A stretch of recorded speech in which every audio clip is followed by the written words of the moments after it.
L'analyse transactionnelle, dans toutes ses arborescences, est une thérapie humaniste, un mode de thérapie humaniste créé par Berne, continué par Steiner, poursuivi par Karpman et par tous les auteurs qui ont pu bosser par exemple sur la processcom ou d'autres points.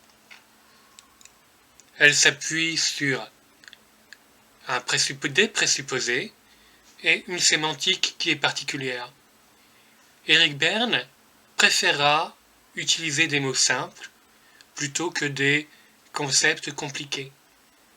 Pour lui, pour qu'une thérapie, pour qu'une théorie ait une valeur, il est essentiel qu'elle soit à la fois compréhensible par un enfant de 5 ans, mais qu'elle intéresse, qu'elle stimule l'intelligence d'un universitaire d'Harvard. Et c'est les deux bases qu'il pose pour écrire et fonder sa théorie. C'est d'autant plus important, on va le voir et je ne vais pas déborder, que ce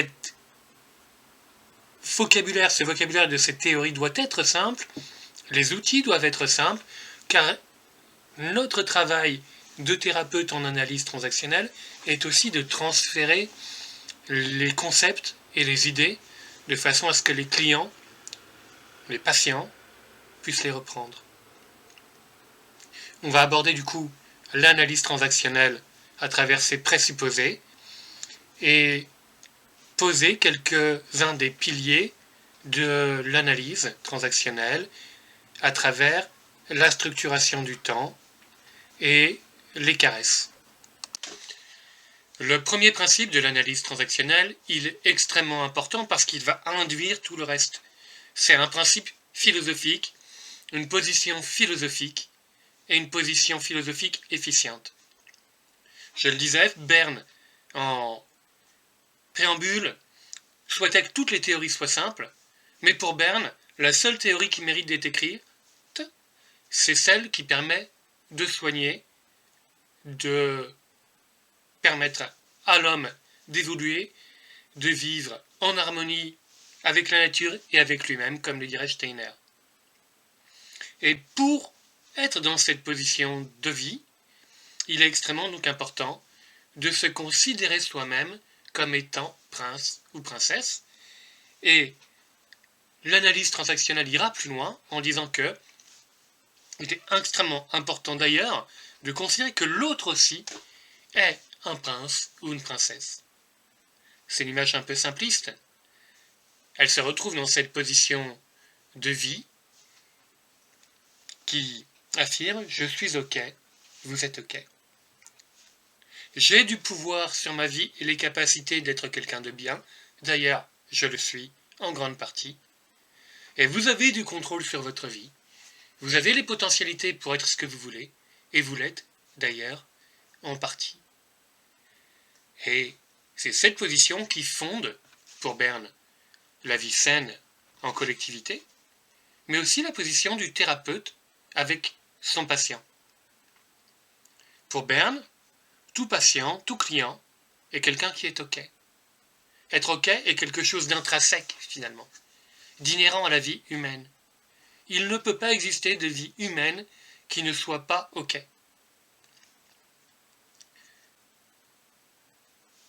Il arrive que les expériences ou que ce que nous apprenons de la vie ou les épreuves ou un autre concept de l'analyse transactionnelle qui serait les étiquettes nous fassent lâcher cette image positive que nous avons de nous-mêmes et nous laisse penser que nous puissions être simplement des crapauds. Pour Berne, l'important est de se rappeler que nous sommes des princes et des princesses encore une fois. Que nous avons ces potentialités en nous. C'est d'autant plus important, encore une fois, que c'est une position de vie qui nous lie à l'autre, quelle que soit la relation qu'on ait. Certaines personnes pourraient vous dire, même en analyse transactionnelle, c'est une dérive, qu'on est crapaud et que les expériences de vie et les gens autour de nous nous permettent de nous retrouver en tant que prince et princesse. La difficulté avec cette évolution que certains veulent faire prendre à l'analyse transactionnelle, c'est que nous sortons de cette position de vie définie par Berne comme étant la position saine, en affirmant que les gens autour de nous sont des crapauds, nous risquons de prendre une position qui serait « je suis OK, vous n'êtes pas OK.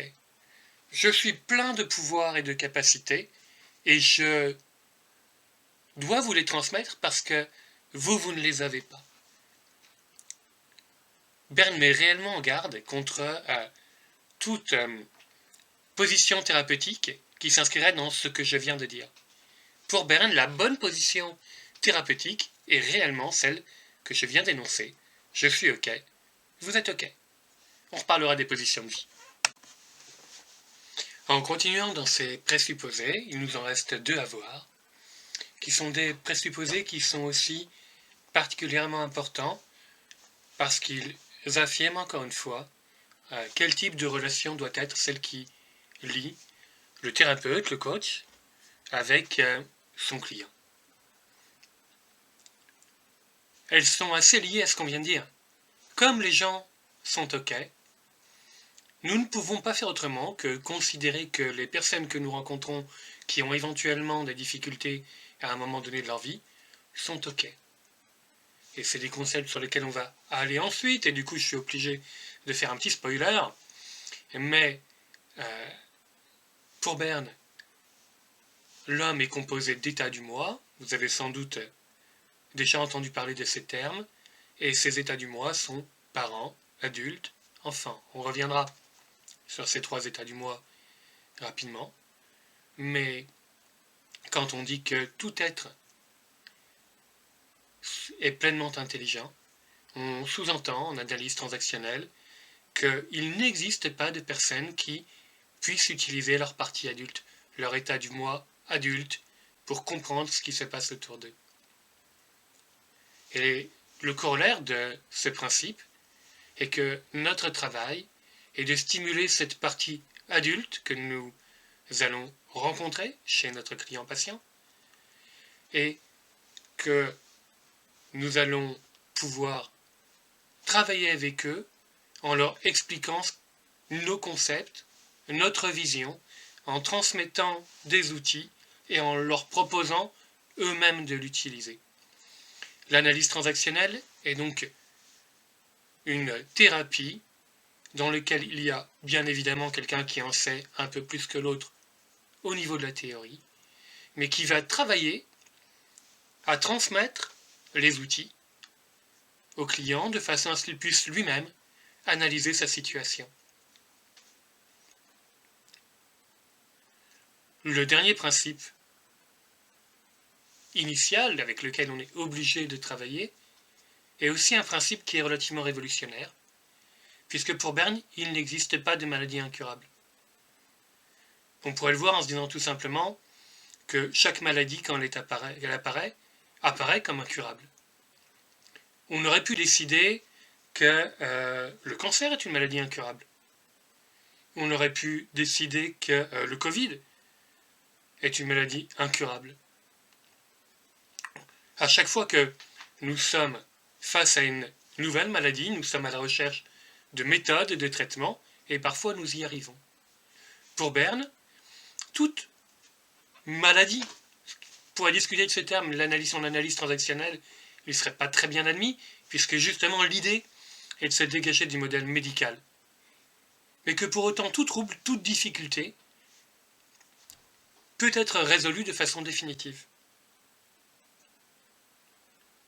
Berne disait que, encore une fois, que les seuls livres qui méritaient d'être écrits étaient comment guérir les clients, patients, comme vous voulez les appeler. Steiner a suivi des alcooliques, entre guillemets encore, parce qu'on est encore sur des nominalisations, et dans son suivi, avec son travail de groupe, il en est arrivé à la conclusion que l'alcoolisme n'était pas une maladie incurable. Pourquoi ? Parce qu'il a eu des alcooliques guéris, et quand on parle d'un alcoolique guéri, c'est un alcoolique qui peut boire de l'alcool en soirée sans retomber dans un comportement alcoolique. Et ça aussi, c'est très important. Berne disait, le travail d'un thérapeute lorsqu'il rencontre un client est de s'attacher à trouver une méthode lui permettant de dépasser ses problèmes ou de guérir. Et s'il n'y arrive pas à la première séance, il doit s'attacher à trouver la manière d'y arriver à la deuxième, ou à la troisième, ou à la quatrième, jusqu'à parvenir à un résultat. Mais l'échec n'est pas une option. L'échec n'est pas une option, ou en tout cas, si nous n'arrivons pas à permettre à un client, à un patient de progresser, ce n'est pas que sa situation est incurable, c'est que nous ne disposons actuellement pas des outils et des bagages nous permettant de guérir.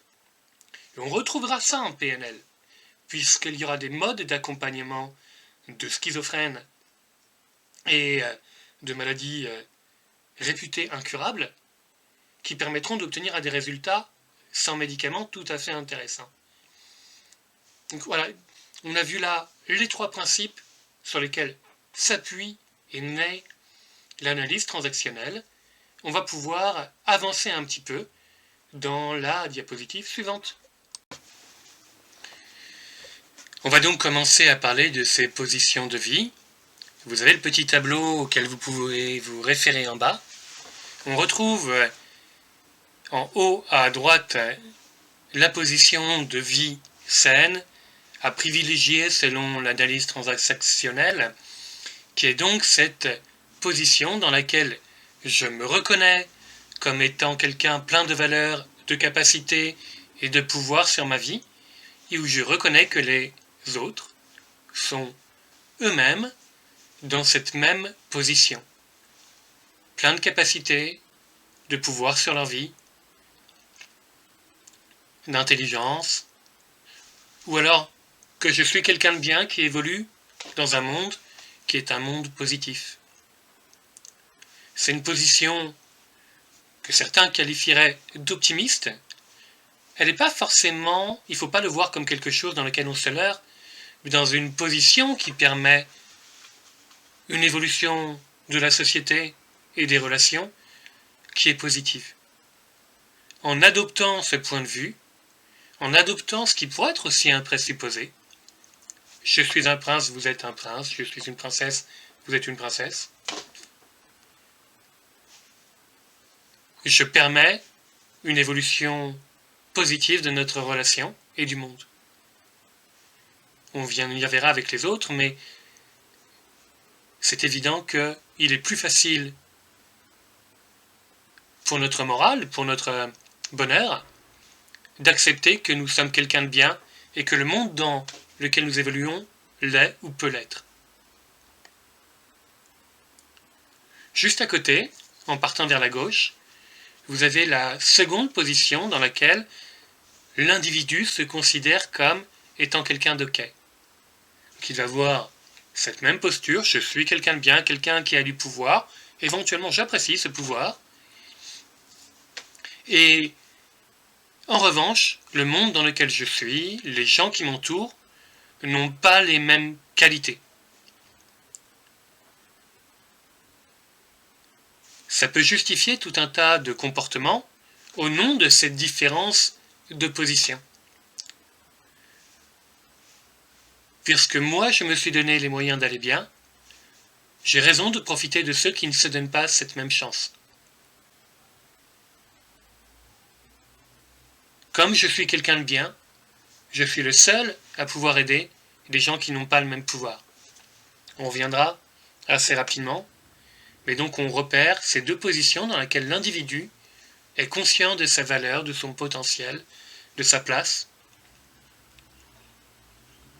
Dans les 2 du dessous, on est forcément dans la situation inverse, avec, à droite, une personne qui estime qu'elle n'est pas capable au contraire des autres, et on sent bien là aussi que dès qu'il y a un signe différent dans ses positions de vie, il y a de la comparaison.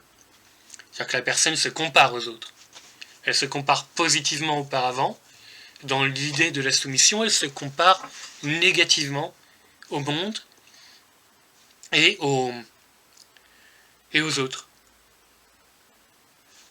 dans un monde qui aide autant, comment puis-je être aussi nul? Moi, j'y arrive jamais. Comment se fait-il que les autres, eux, ils le peuvent? Vous avez des adjectifs qui sont notés en dessous, vous pouvez vous y référer, mais c'est véritablement cette position dans laquelle notre valeur est basse, notre perception de notre propre valeur est basse, à la différence de valeur que l'on prête au monde extérieur et aux personnes à l'extérieur. Enfin, il y a la dernière qui est la position de quelqu'un qui a une vision négative de lui-même et qui estime que les autres ou le monde est lui-même négatif. Je suis une merde qui vit dans un monde de merde. Mais c'est normal de toute façon qu'il n'y ait pas de voie de sortie. En fait, c'est une position dans laquelle la voie de sortie est pas évidente à trouver. Il peut y avoir plein de positions effectivement là-dedans. Ça peut être quelqu'un de très en colère. Dans l'exemple du tableau, on parle de retrait. On pourrait aussi y voir des gens très en colère, très vindicatifs, qui seraient déjà un petit peu dans ce moins. Et c'est difficile de parler de ces positions de vie sans évoquer le triangle de Karpman que vous avez juste à côté, parce que typiquement, c'est hyper important de les mettre en lien. On ne parlera pas de l'ensemble du triangle. Ce que je voulais que vous perceviez en mettant le triangle à cet endroit-là, c'est qu'il n'y a aucun des rôles dans le triangle qui s'inscrivent dans une position plus. Le sauveteur et le persécuteur sont tous les deux convaincus de leur valeur et du manque de valeur d'autrui, et la victime est convaincue de son manque de valeur et des valeurs d'autrui. En le mettant là, le triangle, c'est une illustration assez directe du fait que, finalement, la seule position qui évite de rentrer dans des jeux psychologiques est bien la relation plus. Pour rappel, Karpman, quand il fait son triangle, ne parle pas d'une seule situation, il parle de toutes les situations, de tous les jeux psychologiques où les gens s'inscrivent durablement dans un rôle qu'ils s'astreignent à jouer de façon régulière et permanente. Se retrouver dans une position saine, dans laquelle il n'y ait pas de jeu psychologique, est donc possible à partir du moment où on adopte cette position plus. Je voulais en parler avant d'arriver au signe de stimulation, au signe de reconnaissance, à ce qu'on va voir juste après, la structuration du temps, la soif de stimulation, parce que c'est très important de bien garder en tête que quand on communique avec quelqu'un qui est dans l'une de ces positions de vie. Alors cette notion de structuration du temps, qu'on retrouve en analyse transactionnelle, elle s'appuie sur un besoin. Cette besoin, on la nomme traditionnellement la soif de stimulation, et elle vient des travaux de Spitz, comme beaucoup de points de cette époque. Spitz qui note que quand on s'occupe d'un nouveau-né, ce nouveau-né a des besoins physiologiques, qu'on lui change sa couche, qu'on lui donne à manger, mais il a aussi des besoins de stimulation. Par stimulation, ce qu'on entend et ce qu'on comprend, c'est tout ce qui va être de l'ordre du contact physique, de l'échange, de tendresse par le contact, d'une part, mais aussi le simple fait de se parler, puisque le fait de se parler est une forme de reconnaissance de l'existence des autres. Et dans la pouponnière dans laquelle Spitz a fait ses études, il a observé que ce besoin était tellement fort que les nourrissons qui en étaient privés développaient des comportements anormaux, des retards du développement, des troubles autistiques, parfois, mais que ça pouvait aussi aller jusqu'à la mort. Ce qui laisse apporter à l'analyse transactionnelle, ce qui ramène dans l'analyse transactionnelle, cette idée que tout homme a besoin, pour éviter de se flétrir, de recevoir des signes de reconnaissance positifs très régulièrement. Cette soif de stimulation, elle est la raison de cette structuration du temps qui est aussi importante pour nous analystes transactionnels. On va revenir sur les étapes de cette structuration des temps, mais vous l'avez tout en bas avec les différents types de structuration du temps possible, qui vont des rituels. Le livre de Berne est très clair. Que dites-vous après avoir dit bonjour? Dans ces échanges quotidiens qui vous lient très brièvement ou de façon très formalisée avec des personnes, ce qui les motive, ce sont les échanges de signes de reconnaissance. Avec un voisin que je connais très peu, nous aurons des rituels très courts. Bonjour, bonjour. Un peu au plus haut, bonjour, comment allez-vous? Très bien, et vous? Puis encore un peu plus haut, etc. Les rituels, ce sont des choses très formalisées qui donnent très peu d'exposition de soi-même, mais qui nous permettent d'échanger des signes de reconnaissance simples, d'échanger des caresses ou des chauds doudous, de façon simple, quotidienne. Quand nous sortons de ces rituels et que nous nous connaissons un peu plus, il est possible de évoluer vers des passe-temps. Les passe-temps, c'est tout ce qui va nous permettre d'échanger un peu au-delà, dans des temps qui sont des temps d'échange et de présence beaucoup plus importants. Exemple typique, les parents qui se retrouvent après avoir déposé les enfants à l'école et qui commencent à parler des difficultés de chacun avec ses enfants ou de ce qui se passe. Oui, moi, hier, mon fils, blablabla. Oui, moi, le mien. Et on rentre dans un passe-temps qui serait un passe-temps de type parent d'élève. Ou quand on va parler, se retrouver avec des gens pour parler de quelque chose qui nous passionne, de politique pour certains, d'analyse transactionnelle pour d'autres, de PNL, de sophro, de développement, de psychologie. Tout ça, ce sont des passe-temps dans le sens où ils nous permettent, tout en allant un peu plus loin dans un rituel, puisqu'on va exposer ce qu'on pense, de rester dans une certaine forme de distance, puisqu'il y a un média entre nous. Nous nous réunissons pour parler de tel sujet. Nous nous réunissons et nous nous exposons qu'à travers les positions que nous prenons sur un sujet prédéterminé. Encore une fois, il est probable qu'on y revienne, donc je ne vais pas aller plus loin. Les jeux de forme de passe-temps, de rituel, de passe-temps, pardon, excusez-moi, sont une forme de passe-temps un peu particulière, puisque là aussi c'est un point sur lequel on reviendra, mais il y a des transactions cachées.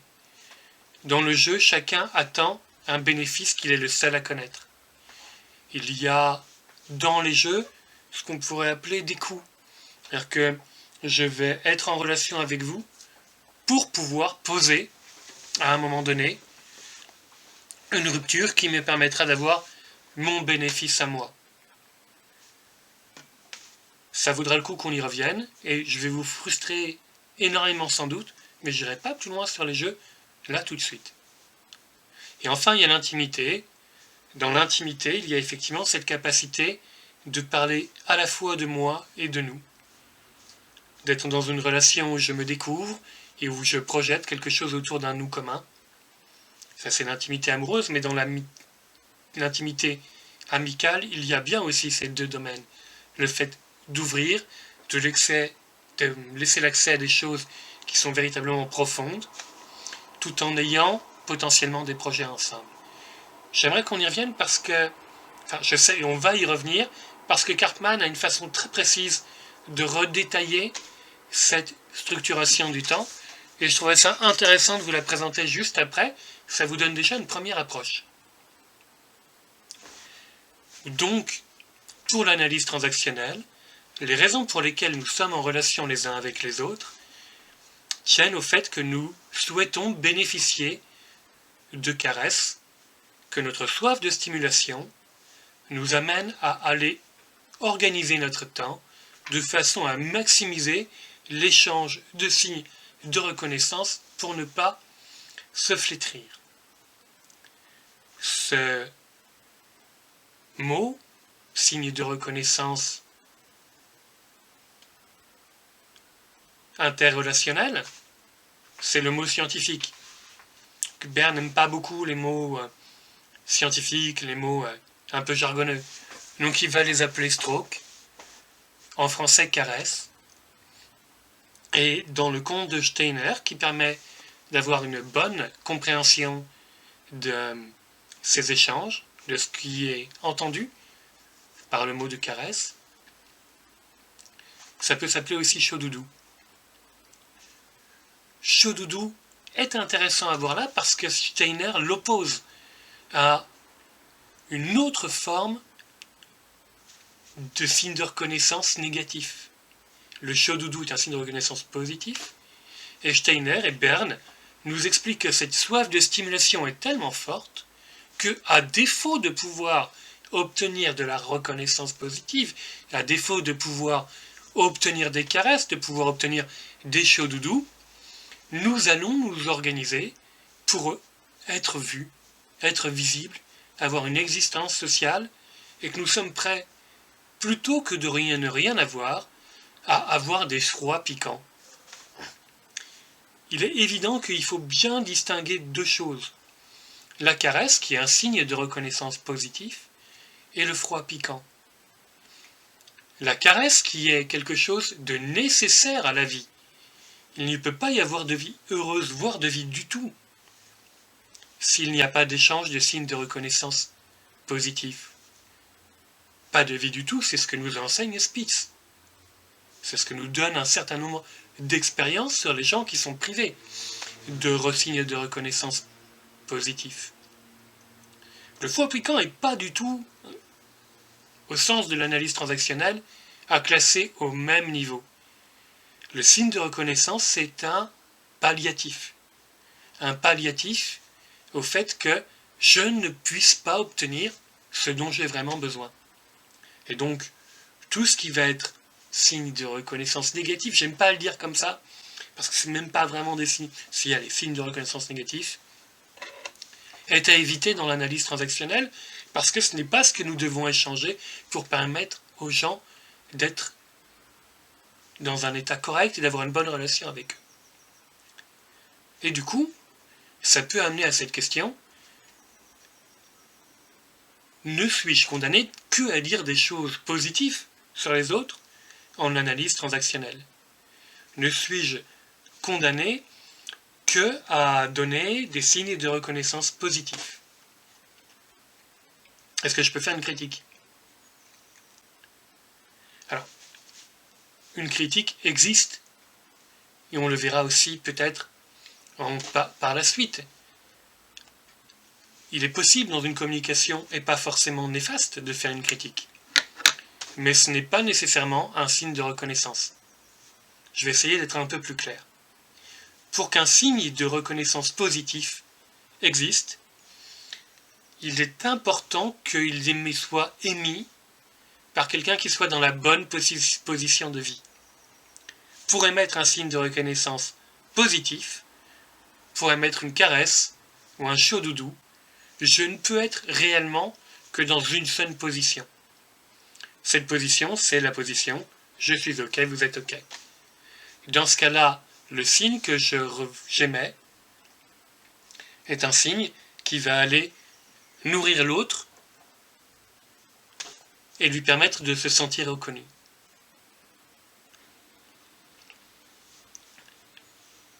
Je prends un exemple de la façon aussi dont un signe de reconnaissance positif, ou de toute façon, tout signe est un message. Dans le cadre de nos formateurs ou des formations,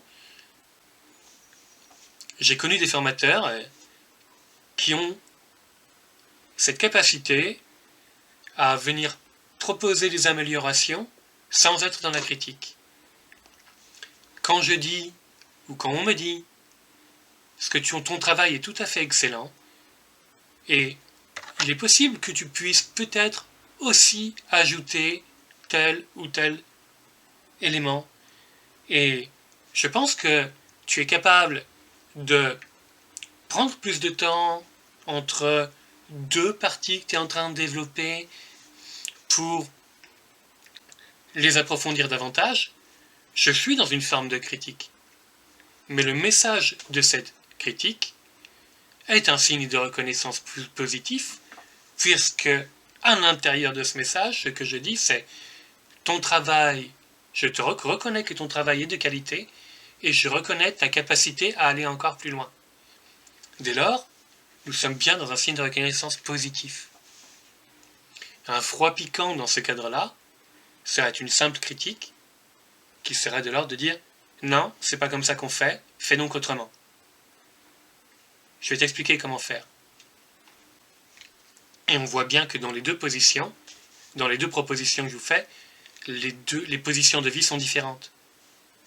Celui qui est dans ce qu'on appellerait à proprement parler de la critique est dans une position plus, moins, et envoie soit pas de signe de reconnaissance du tout, soit si la personne est en déprivation de signe de reconnaissance positif, il l'acceptera comme un froid piquant.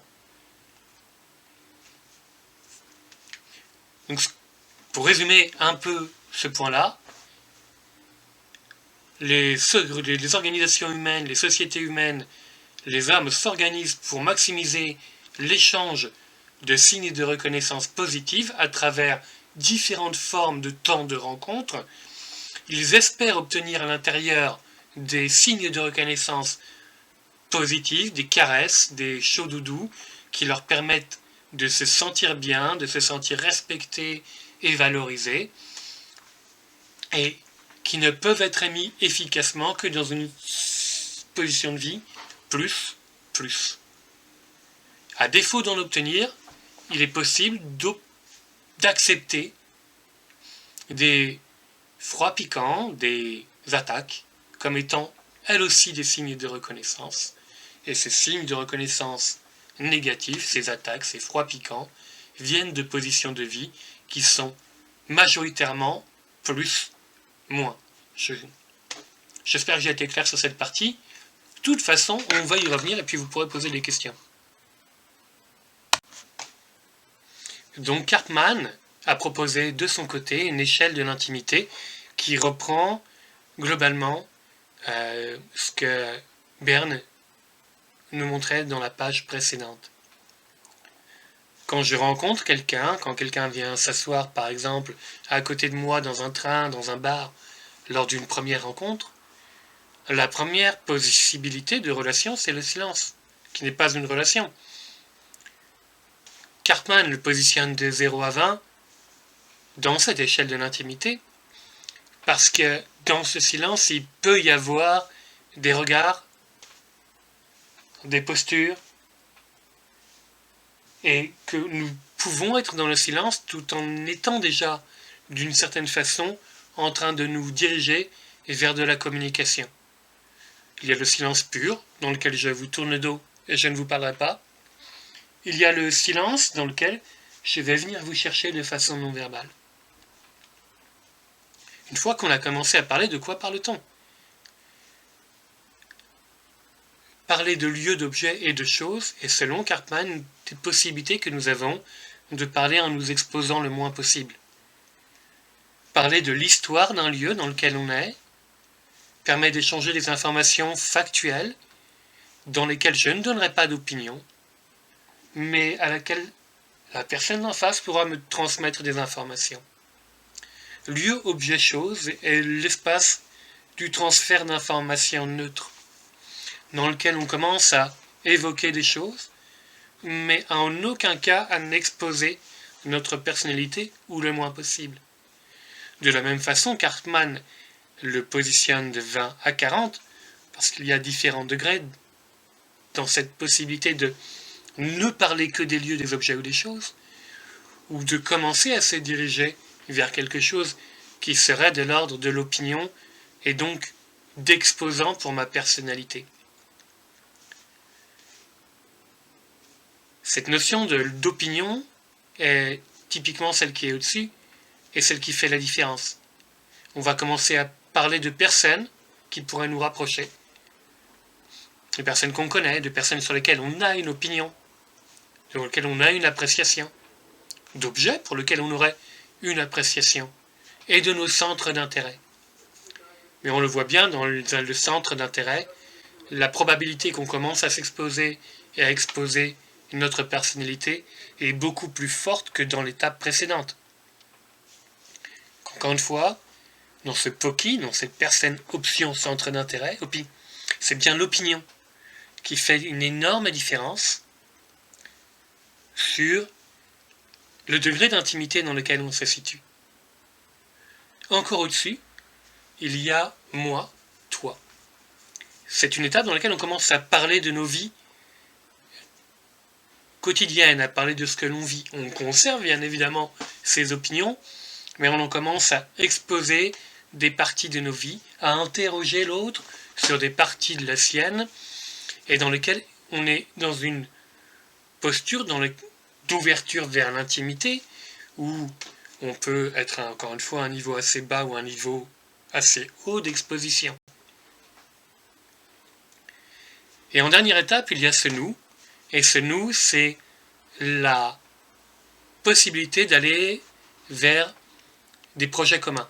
On se retrouve dans cette situation à non seulement parler de moi et toi, de parler de nos vies respectives, mais à se demander dans ces vies respectives, qu'est-ce que nous pourrions faire, construire, penser ensemble? Quel type de projet? Quel type de rencontre nous pourrions souhaiter provoquer? Ce qui est intéressant, c'est de voir qu'on peut mettre en parallèle les notions qu'on a vues avant, du silence jusqu'aux premières étapes du log, on est plutôt dans des rituels, on passe peu à peu au passe-temps, éventuellement à des jeux, en se dirigeant sans doute plus haut dans l'intimité. Les jeux demandent une certaine forme d'intimité, une certaine forme de connaissance de l'autre. Et puis dans le moi-toi, il pourrait encore y avoir du jeu, je pourrais le rajouter. Je ne l'ai pas fait au moment où je vous parle, je vais le faire immédiatement. Dans cette direction en tout cas vers l'intimité qui va du moi-toi au nous, il pourrait aussi y avoir du jeu ou de l'intimité.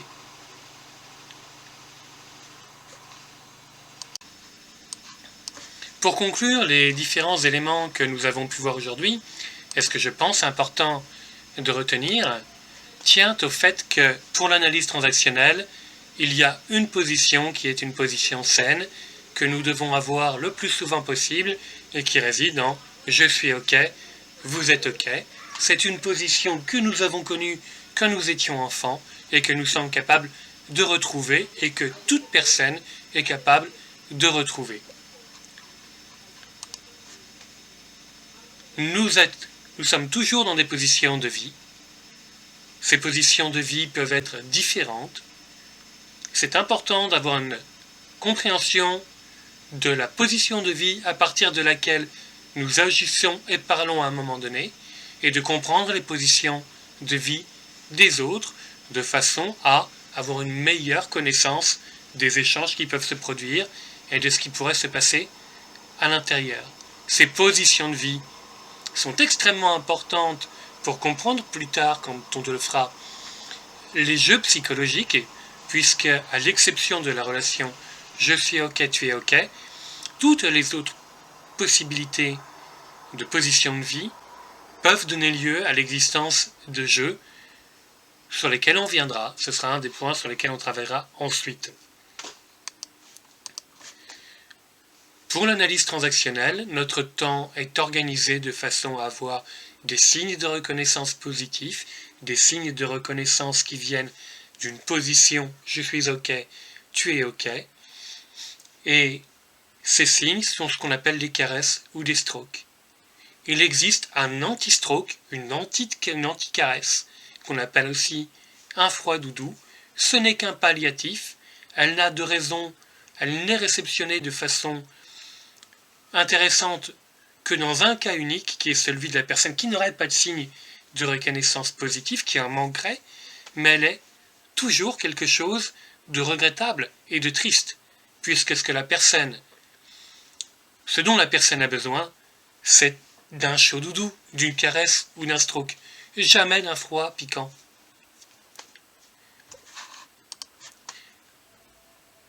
Enfin, pour l'analyse transactionnelle, toute personne peut se sortir de la situation dans laquelle elle est à un moment donné et être considérée comme guérie. Il n'y a pas de situation qui soit inéluctablement bloquée, c'est au thérapeute, à l'accompagnant de chercher des solutions. Et Berne disait à ses étudiants, si vous n'avez pas réussi à...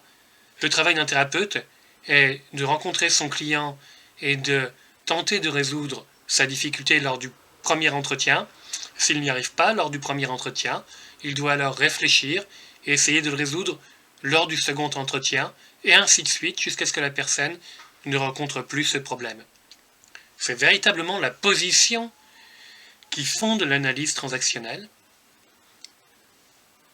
Tout le monde peut se sortir de sa situation, et tout le monde est capacité de comprendre les outils de l'analyse transactionnelle et de s'en servir pour évoluer positivement. Par la suite, j'aimerais qu'on aborde l'analyse structurale, c'est-à-dire les états du moi, et la théorie des jeux. C'est des gros pavés, donc on va s'arrêter là pour aujourd'hui.